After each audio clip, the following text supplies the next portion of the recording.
We're really excited to welcome Maaria. She came all the way from Mexico today. She was an active community member, and then we brought her in to help engage. So you see her in the academy and chatting with people. But her background she'll talk about today. She'll talk a little bit about testing and AI. So let's hand it over to you. Yeah, hello everyone. I changed my topic, so don't worry. It's still going to be about testing, but yeah, tweaked it a bit.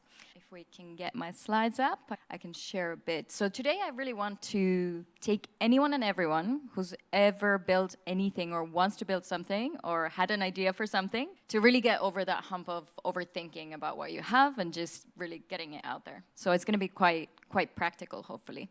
So as it said on the previous slide, I'm the founder of Know Me and the 4 Languages. And I work with quite a few different things, as kind of Scott mentioned. So both the AI agency side, so service design, my partner is a lawyer, so we work with humans, and then the law side, both quite different from one another. And then I work with the 4 Languages, which is a well-being platform, also utilizing AI and experiments. So today, I would really love to start with a hand raise. If you ever spent weeks or months or years refining something that ended up nowhere. Yeah.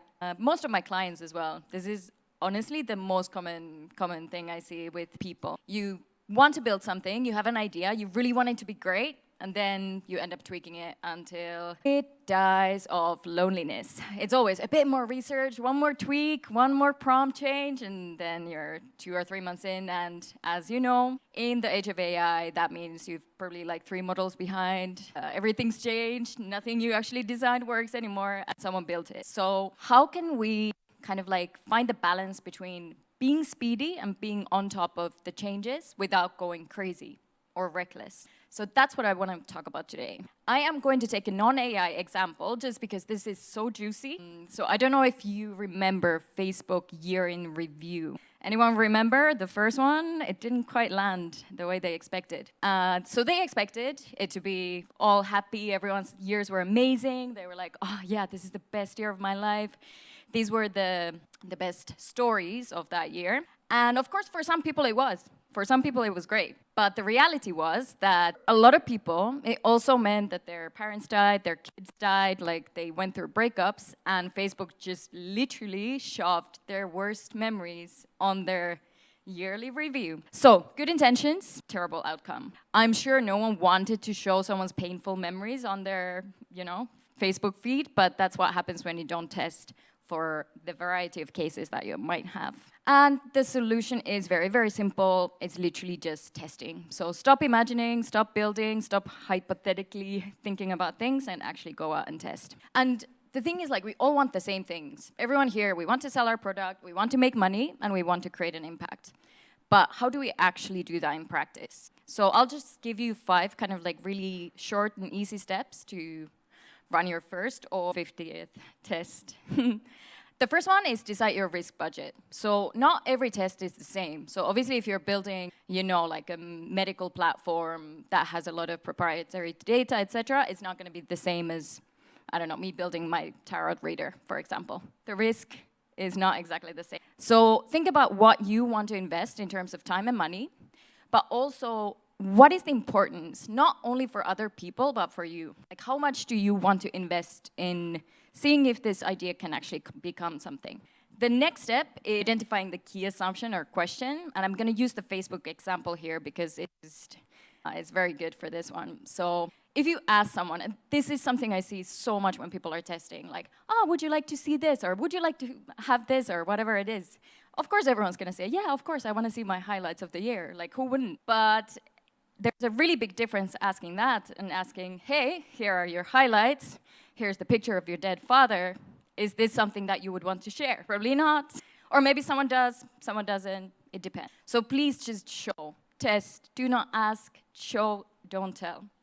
And with AI, that's obviously super easy. Then the third step is something that I think quite a few of us kind of skip a bit. So identify the people that you want to have test. So the first group, let's imagine we had someone who had a really good year, someone who posted positive events, maybe they got a job and they got married and whatever.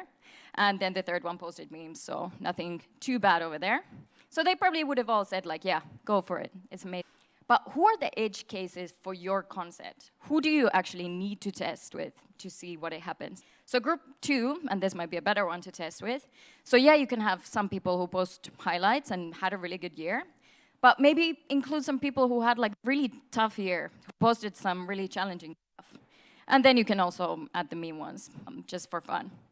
But as you can see, you will already get really different results because you have 3 very different types of people. So who are the people that will help you learn the most? Think about that when you're testing, not just who's here or who you're gonna easily get access to. The 4th step is really just to run it. I'm not gonna talk about this a lot because Scott kind of touched on it, but please, please, please use the chat history and tags. It's the easiest way to actually just go and see what happens in the chats and how people are using it.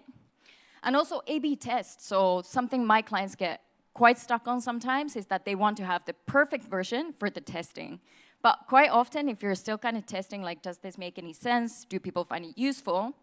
Just use the basic chip. Just use that. So then people are not distracted by, fancy animations or anything else.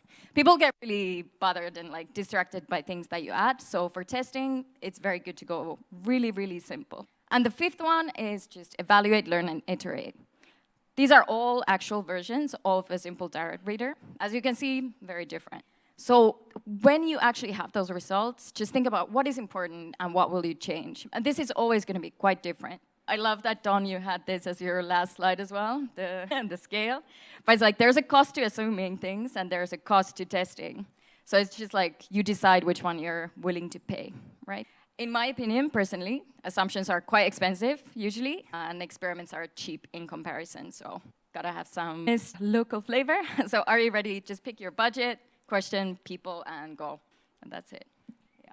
Well, let's ask you a couple questions. So you've run different tests with Chipp. Just curious, some of the things you've noticed with different questions or things we've tried. That's a really good question. I think like the trickiest part that I notice is really getting people to get over the hurdle of starting to test.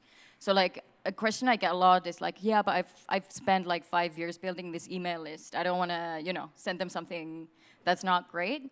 But then you can also pay for testers, or you can use them for something very specific. Like it's not as bad to send something that's not refined, as long as you tell people, hey, we're building this new thing. I would love your feedback, and I'm sure you know that with Chipp as well. Like when you just give them the actual story behind it, people are not going to be upset if something doesn't work. Yeah. They're actually just going to be really happy that they get to be a part of the process, right? Yeah. And you get to talk to a lot of users in the academy. So what are you seeing people test or maybe not testing on Chipp that they should? I think chat history is very underused for what it should be. That's like the one thing that I would really recommend is just, it can be scary, and I know it as well. Like when you've built something that you love and you really care about, you don't want to go there and be like, looking at chats that you don't want to be seeing, but that's where the answers are. Like you will see if people are engaging, are they dropping off? Like it's not going to be easy necessarily to see that, but it's going to be super important for the next version of the product for sure. That's great. Well, thank you, Maaria. She'll be here all week, so you can chat with her. Thank you.